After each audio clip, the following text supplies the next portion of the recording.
intercepted by Goolsby. Touchdown, Goolsby. Goolsby has been all over. So it's been a lot of fun. We do things a little bit differently. The Mike Goolsby Show with Mike Goolsby and Tim Hyde. Live. Just kidding, folks. It is not Tim Hyde. It is John Kennedy with you. Different format here for the Mike Goolsby Show. We have some obligations later on this evening. So the typical live stream format you're used to, we weren't able to schedule and make it work. But after a ball game that has garnered a wide range of reactions from the Notre Dame fan base and media, you know we had to get you something today. And I need to talk to Mike Goolsby from the player perspective of this and see what is the reality from this very interesting affair with Boston College. Welcome in, everybody. Mike, it's good to see you. Yeah, good to see you, Johnny. And it'll be an abbreviated show tonight. Tim had some obligations. I had some obligation. Important to note, Tim's going to join us tomorrow behind the paywall on Monday Night Raw. I've got a ton of thoughts on this game, John. Some of this stuff I might be swimming a little bit upstream, and I'm really going to get into the weeds on all this tomorrow night. Wanted to get a product out, for the Sunday night people. Generally speaking, John, I listened to a little bit of your call-in show, kind of dipped my toes in a couple different podcast content last night. A lot of doom and gloom. And I hope in 20, 30 minutes, we can kind of right the ship in terms of fan mindset, maybe what actually took place in the Boston College prep, John. Yeah, it is. I got to tell you, when we got to the point where you knew Notre Dame was going to win, like when you finally got up by double digits and you knew, okay, this nightmare, whatever the frustration, at least we're going to get out of here with the win, right? There was still some time left in that ball game, but you knew we were going to pull it out. My mind instantly went to, oh, this is going to be juicy on everybody's post game and their articles and their podcasts and their YouTube, because I knew in that moment, even though Notre Dame was going to win, there was going to be a wide range of reactions to Notre Dame's performance overall. And sure enough, there was a little bit of everything on that post-game show. My text messages, my phone calls, my DMs, my emails. People are all over the board, Mike, from doom and gloom. We are terrible. Freeman is bad. This is going nowhere. Like we embarrassed ourselves, all the way to survive in advance, just get a win, be happy with it, get out of town, get better for next week, and everything is still fine. We got to figure out what the reality is here. Okay. I agree. And this is the important thing from the fan perspective is you've got 4 games left, right? AP poll comes out Sunday afternoon. We're filming this Sunday afternoon. We're top 10. You're knocking on the door of the playoff. And it's like, don't fall into that negativity, man. And like scan your brain, go back to where you were last year, 3-4 games before the kind of the playoff announcement, right? Seeding comes out. It felt kind of the same way. I don't recall the game or where we were coming out of it, but it was like, all right, guys, come on, let's get behind the team. So here's my 2 cents. Dust it off, John. I like it. It's a good start. Of course. So here's what I think happened. And this is what a lot of what I heard is you had 2 weeks to prepare and you came out this sloppy, this undisciplined, et cetera. And I'll grant you that. Like, I get it. But as we like to talk about on Patreon is the Notre Dame nuance, Johnny. Nuance. It's one of my favorites. So I love it. If you're Coach Freeman and staff, what would you do? Okay, you got 2 weeks off. You got to heal up some bumps and bruises, et cetera, et cetera. You got to go on this sprint to finish out the season strong. And you're looking at your schedule and you're like, we got kind of a 2-game slate here. We got a 1-7 dog crap Boston College.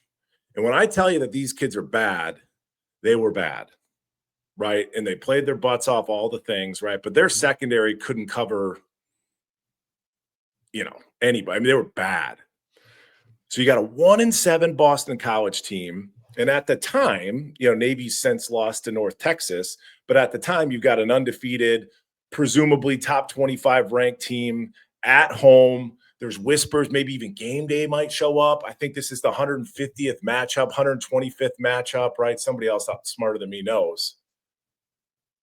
Are we going to spend 2 weeks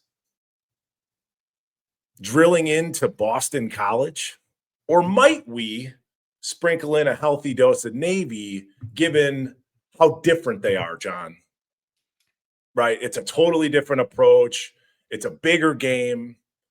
So that's what I want to believe took place over the course of the bye week, leading into Boston College. Now, with that, kind of the last thought would be, John, unless you have anything to add. Oh, I'm writing it down. The last thought would be, it is maybe cousin to Northern Illinois, second distant cousin to like Louisville the year prior.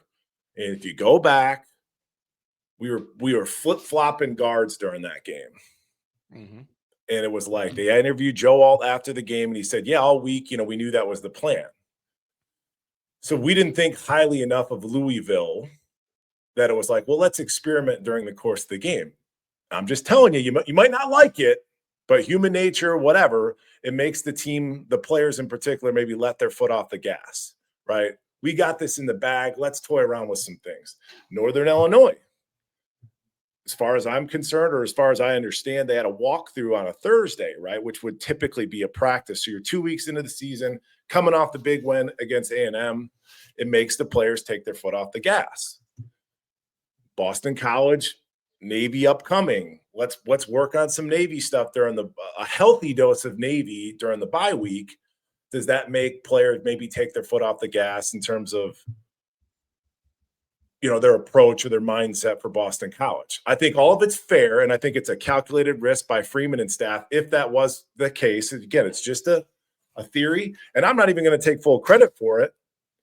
That theory, I think somebody might have mentioned that on the Patreon chat, and I was like, man, I kind of spent the night thinking about it, and I'm like, it makes a lot of sense to me. What say you, John?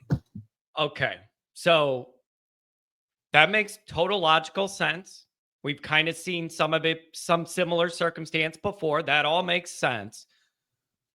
So then as the fans on my post-game show, on our Patreon board, everybody losing their minds on the Patreon chat, the whole game, everything. Very entertaining. So what should the fans do, Mike? Just flush that one and look at Vandy and Miami and Georgia Tech dropping below you and be happy about that and just forget it? Hope they clean it up, go to Navy, and we just move on? Wait and see what the playoff people say Tuesday. And if you're in that 10 spot, you had a successful weekend and move on. Like, even if what you're saying is accurate, does it make it okay or acceptable? Or should it lower the heat on like you playing with fire in a game that would end your season if you lost it? So like everything you say is true. Let's run with it. Where does that leave you? Should you feel less frustrated with what you saw? Yes. So, okay. So then let me it's just you maybe have a bigger, that would be the challenge is just have more of an understanding, John. Mm-hmm. Here's what we're up against.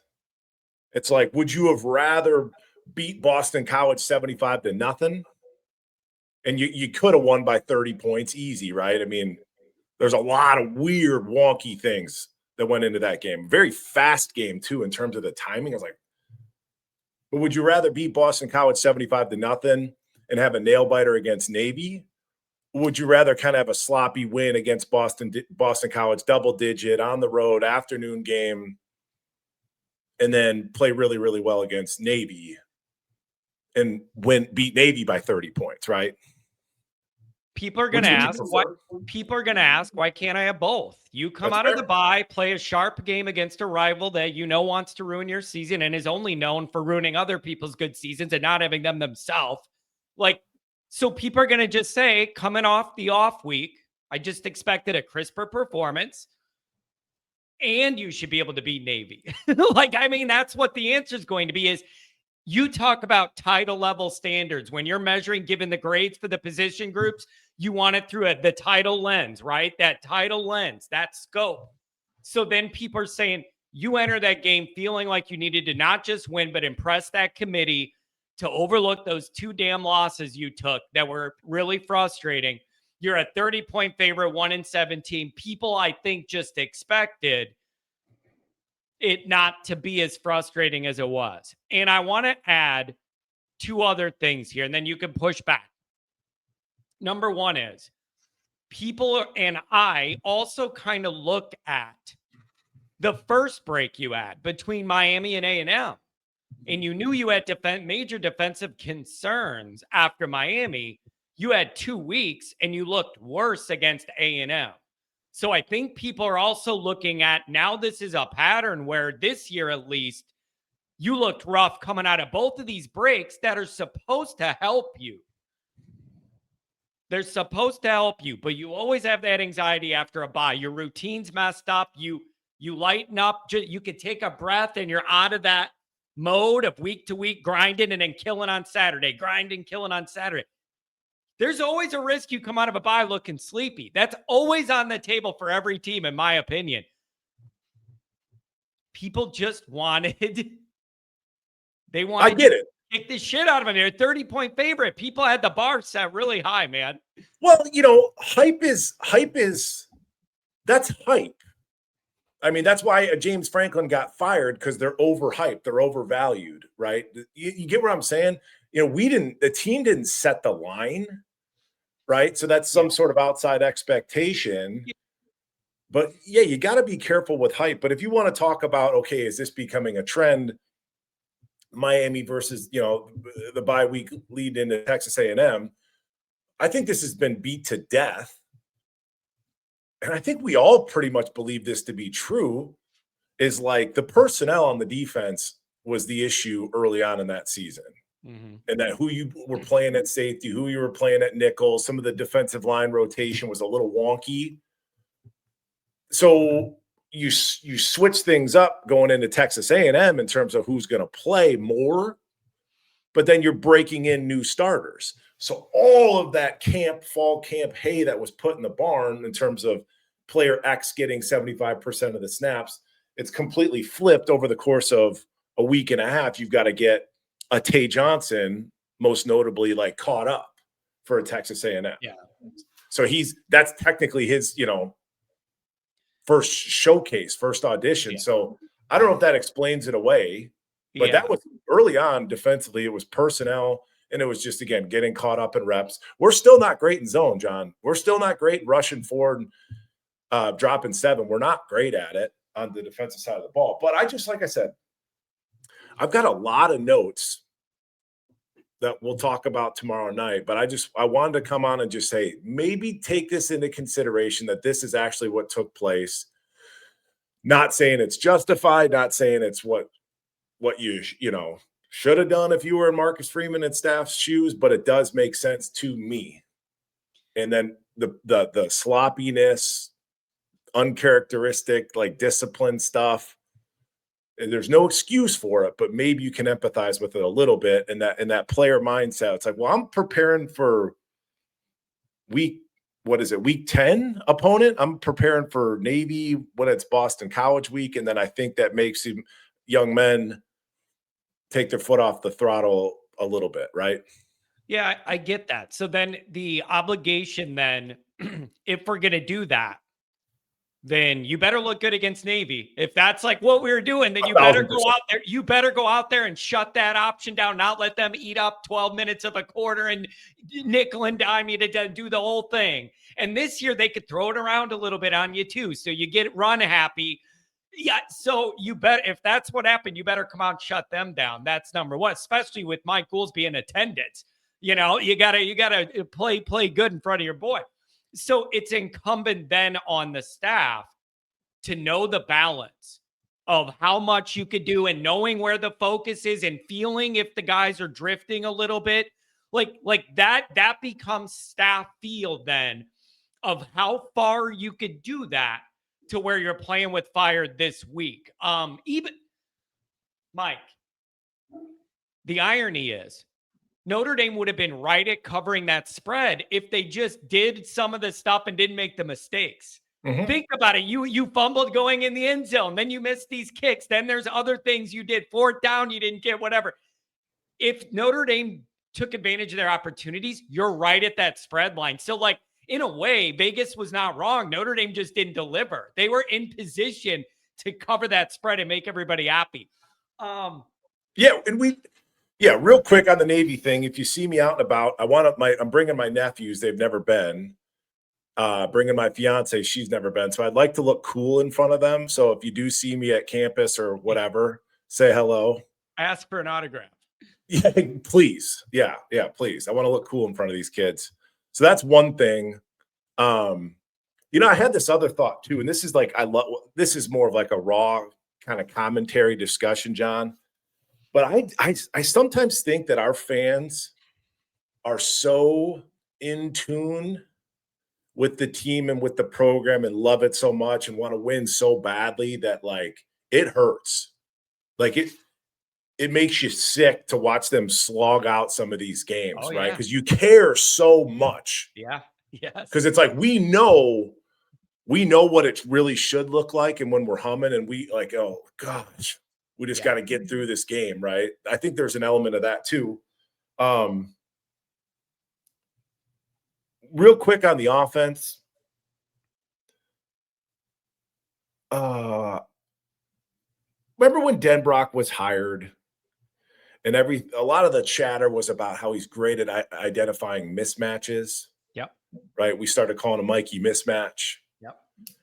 And I'm to the point now where I fully trust his evaluation of what he's got in his room and then what we're going up against week to week. Right? Shoot me. Just my 2 cents. Where he's going into this game being like, again, they can't cover anything. Right? So, and it was true. I mean, we had guys running wide open. So I just think that was the game plan, was just to kind of air it out. Because early on, it's like, why aren't we running the ball? Why aren't we running the ball? They've got 12 guys in the box, gang. And Denbrock knows they can't cover boo. So we're just going to try to throw the pill around. And that's kind of what I tweeted during the game. CJ's going to go for 400. And I think he could have. I mean, we had guys running wide open. The double post, right, with Malachi and Pauling. I watched that back. We've got the film. Jared and I will do the film tomorrow. But it looked like it was cover zero, and they had 2 down robber safeties. So I think that they busted. And maybe the side adjust was like, if your safety drops down into like a robber position, you're running the post. And I think both safeties did that. So they both ran the same route. I think that's what took place there. Does that make sense? Yeah, it's a good thing it worked out. It worked out, yes. Cover zero, and both safeties were down playing robber. Did make a ton of sense. Where usually you'd have one high, and then like we do, you'd have one kind of trying to play robber. But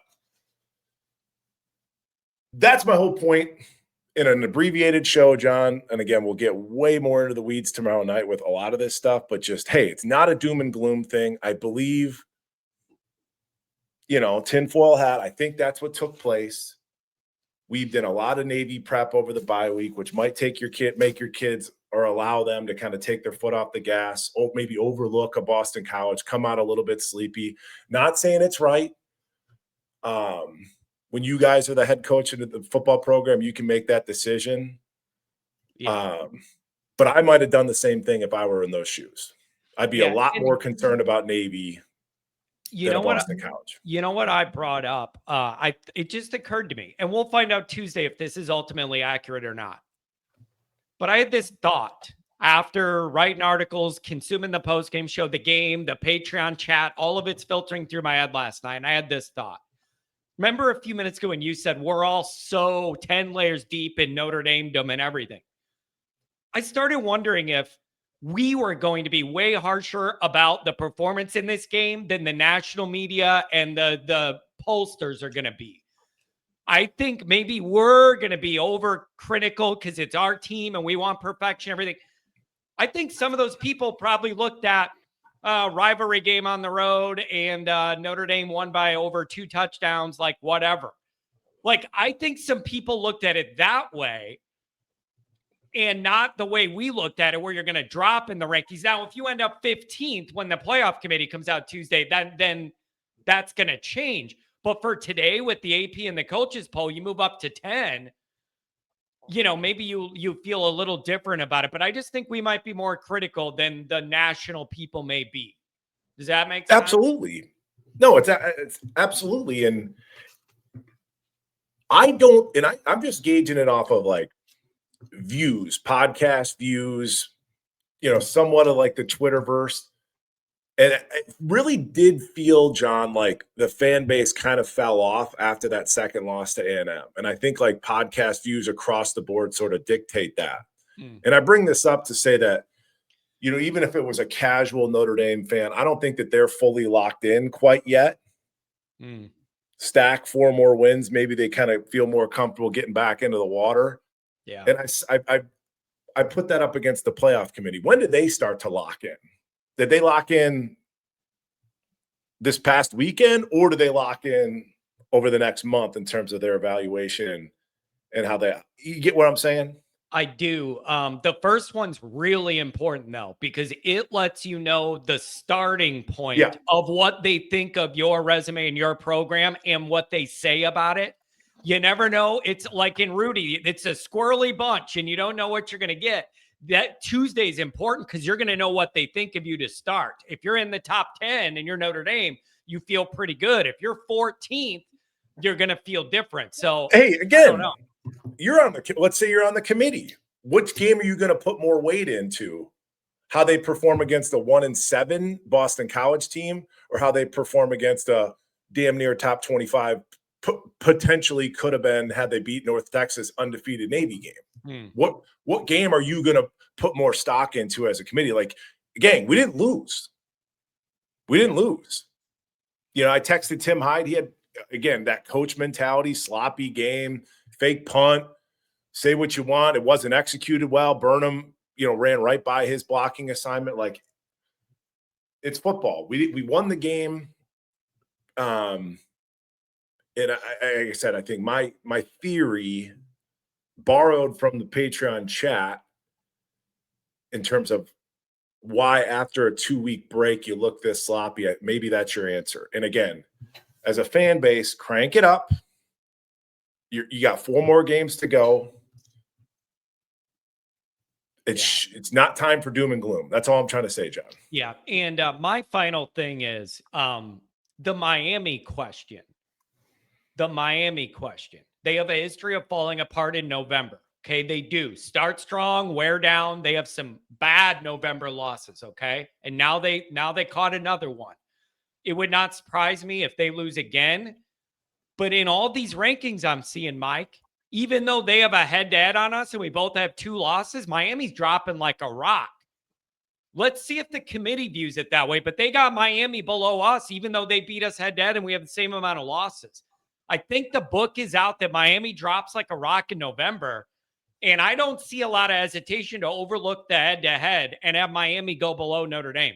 Let's see if the committee views it the same way. But everybody else – that's what I'm saying. I mean, what happened 2 months ago doesn't matter. What shouldn't matter is how well you're playing now. You've got Love, Heisman whispers, Carr's playing great. The defense is playing excellent. Held them to under 4 yards of play. Freaking 12 yards of rushing against Boston College. Again, just switch your mindset. Is it half full or is it half empty? And that's, again, the challenge. And I think we got into a lot of this last year around this time. Jump in. The water's warm. Let's start getting some momentum. And I like that a lot. I hope we play lights out against Navy. Lights out. Yeah, it was. But man, that was a stressful afternoon that we didn't think we were going to have. Man, it was stressful. Everybody, you didn't. You don't remember? You don't remember Monday Night Raw last Monday? I lost to Boston College 4 years in a row. I never beat them, and it was like because of the hype. Listening to people previewing the game, media was laughing this game off. And I'm telling you, man, Boston College has got that DNA. Yeah, they just do. Man. Okay. So this is fantastic. This was a nice little touch here tonight. We're going to be back with you guys on Raw. And since Tim's not here, he's invited to join Raw. So we'll get the He'll whole be band there. together. We'll do that. And Mike, the film and seeing you and Tim break it all down, I love it. But one of the things we got to dig into on Patreon on Raw is the kicking situation. I have got to hear you break down what you think is going on there and how Notre Dame could get it fixed. So Raw is going to be a banger tomorrow night. The full band will be back together. We'll see everybody there. Link in description if you want to join. Have a good rest of your Sunday, folks.